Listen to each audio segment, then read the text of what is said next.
Oke, kemudian teknik sterilisasi. Jadi terdapat beberapa tipe sterilisasi yang bisa kita lakukan di laboratorium mikrobiologi. Yang pertama, teknik yang paling sederhana, pemanasan. Ada teknik secara kimia, radiasi, tekanan tinggi, maupun filtrasi. Yang pertama, pemanasan, ya. Sebentar, ini kenapa? Oh ya, ini pemanasan. Pemanasan itu adalah teknik sterilisasi paling umum, di mana pemanasan ini dilakukan untuk membunuh atau menghilangkan mikroorganisme. Ada banyak jenis pemanasan, bisa menggunakan uap, pemanasan kering atau dry heat, dibakar, insenerasi, tindalasi, ataupun dengan menggunakan glass bead sterilizer. Nah, yang pertama itu adalah dengan menggunakan uap atau teknik sterilisasi pemanasan dengan tambahan air. Jadi kalau kita pemanasan biasa pakai api misalkan, itu teknik pemanasan kering gitu ya. Kalau untuk teknik uap, di sini kita menciptakan uap panas sehingga di dalam alat ini namanya autoclave, itu tersedia air dan nanti airnya akan dipanaskan pada suhu 121 derajat hingga 134 derajat, dan uap panas inilah yang nanti akan mampu mensterilisasi bahan-bahan yang ingin kita sterilkan.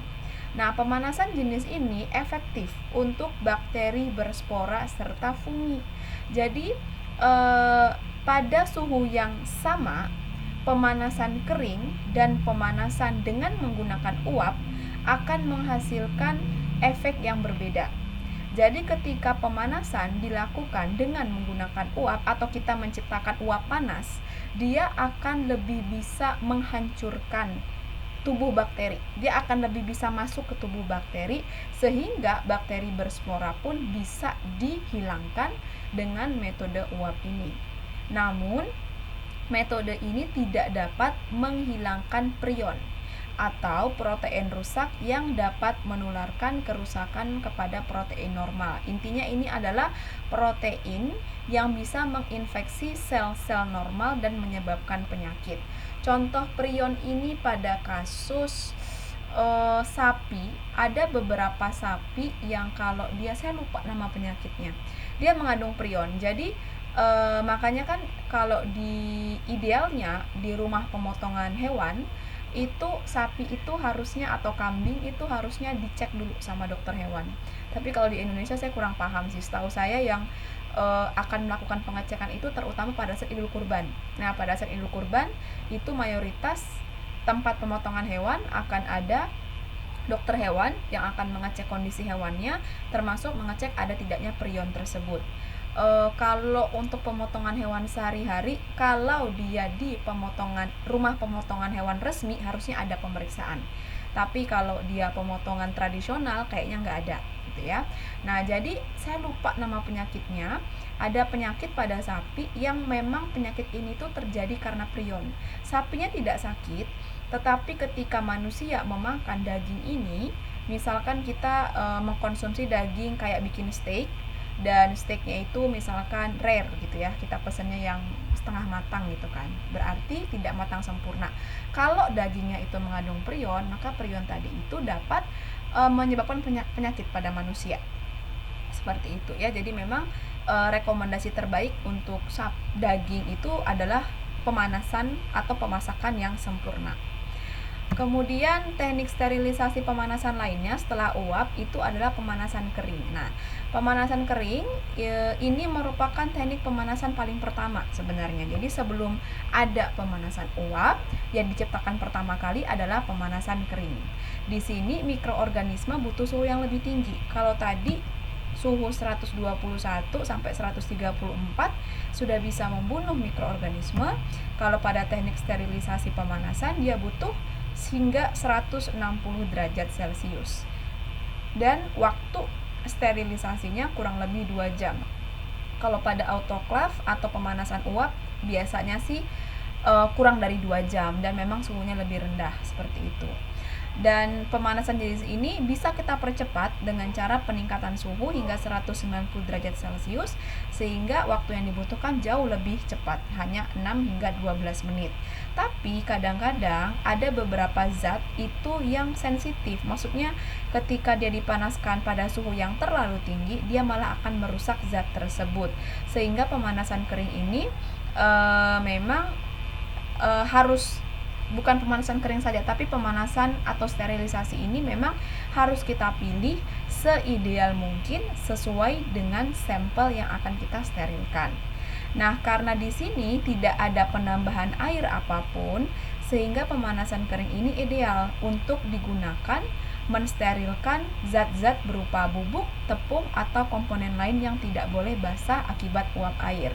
Misalkan di sini kita punya satu bahan obat-obatan yang sudah dikeringkan dan ini kita sterilkan.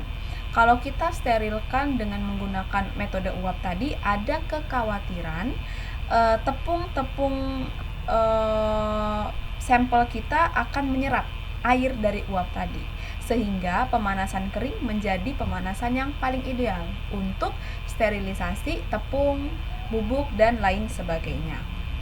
Kemudian sterilisasi pemanasan berikutnya adalah sterilisasi dengan pembakaran. Nah, ini adalah metode paling simpel yang dikerjakan di laboratorium. Jadi di sini kita menggunakan api. Kemudian di sini ada batang ose loop ya, di sini loop. Batang ose loop ini biasanya kita gunakan untuk mentransfer bakteri dari media satu ke media lainnya.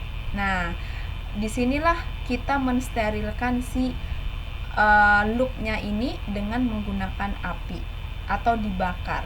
Karena bahan dari loop ini adalah logam, maka pembakaran tidak akan merusak logam, tapi dia akan mensterilkan area yang terkena api, sehingga ketika nanti digunakan untuk memindahkan bakteri target, kita yakin tidak ada bakteri kontaminan lain yang menempel pada loop ini.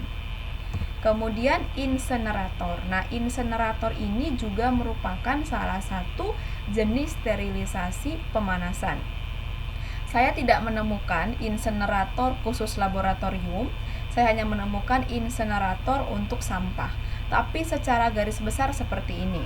Jadi insenerator yang dimaksud di sini adalah insenerator untuk sterilisasi sampah sisa laboratorium B3. Jadi kalau pada masa Covid ini seperti hazmat bekas pakai, habis pengambilan swab misalkan, atau jarum suntik, atau handscoon yang sudah terkena darah, itu kan kalau kita di rumah sakit atau di puskesmas itu akan dibuang, dimasukkan ke dalam tempat sampah khusus ya, yang kita sebut tempat sampah B3.